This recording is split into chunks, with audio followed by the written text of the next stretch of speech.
Eh, coucou toi. Salut les Diz. Alors, ça fait longtemps qu'on s'est pas vu, ça va faire quasiment 1 an. Alors, je reviens avec vous avec plusieurs projets en perspective. 1, 2, 3. Je sens que ça va être compliqué pour la première, donc j'ai un petit peu le trac, ça fait très longtemps que j'ai pas fait de vidéo, mais je reviens vers vous avec plusieurs petits projets. Donc déjà, moi dernièrement j'ai acheté un appartement, et là j'envisage de partir à l'étranger. Oui, je veux vraiment partir à l'étranger. C'est un petit peu compliqué avec cette conjoncture, j'ai quand même trouvé un contrat.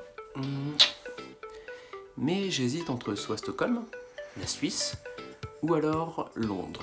Qu'est-ce que vous en dites? Alors pour revenir à cette petite vidéo, donc c'est une première vidéo d'introduction on va dire pour relancer la chaîne.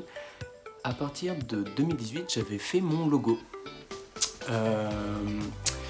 Comment vous dire, un graphiste c'est déjà chiant, un client c'est chiant, mais pour faire sa propre image de marque, il faut être très consciencieux et ça peut prendre plusieurs mois. Surtout que les graphistes, ils sont pas du tout satisfaits de leur travail, surtout si ça doit refléter leur univers graphique.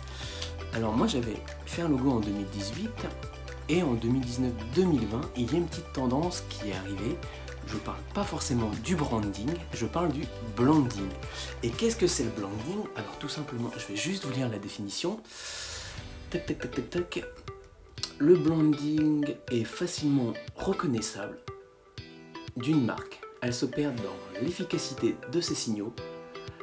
Elle met en avant principalement le mot fade, voire sans goût.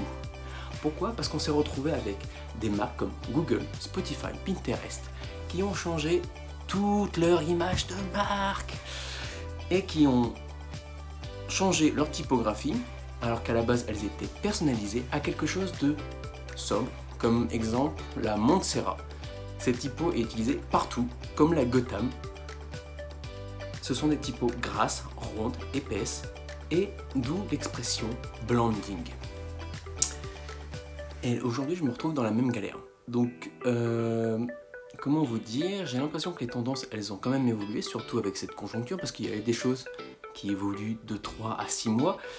C'est très compliqué de suivre les tendances. Et...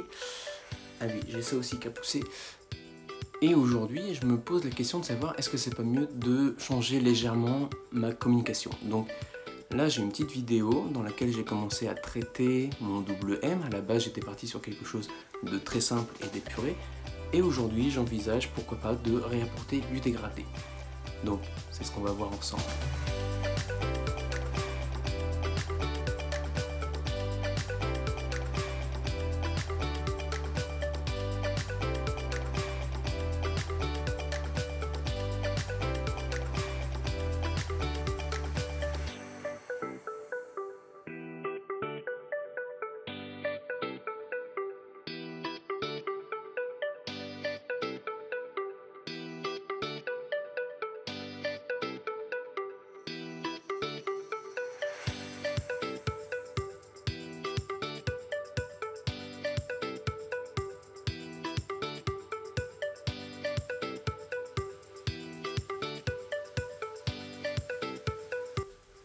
Oh, au fait, n'oubliez pas votre café, c'est très important.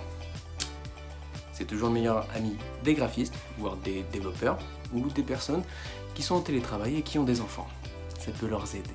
Ça peut les aider. On revient.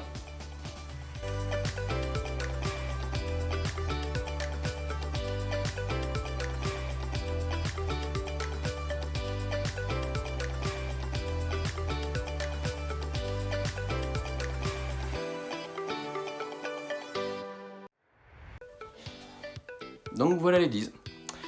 Vous avez vu, pourquoi pas ma nouvelle communication. Donc vous avez vu anciennement ce que j'avais fait en 2018 avec quelques supports de communication. Pourquoi pas un nouveau logo avec un jeu de WM, mais je reviendrai vers vous avec une vidéo beaucoup plus développée sur mon image personnelle et pourquoi pas des astuces pour aider votre communication. Un petit café pour la route et on se dit à très bientôt.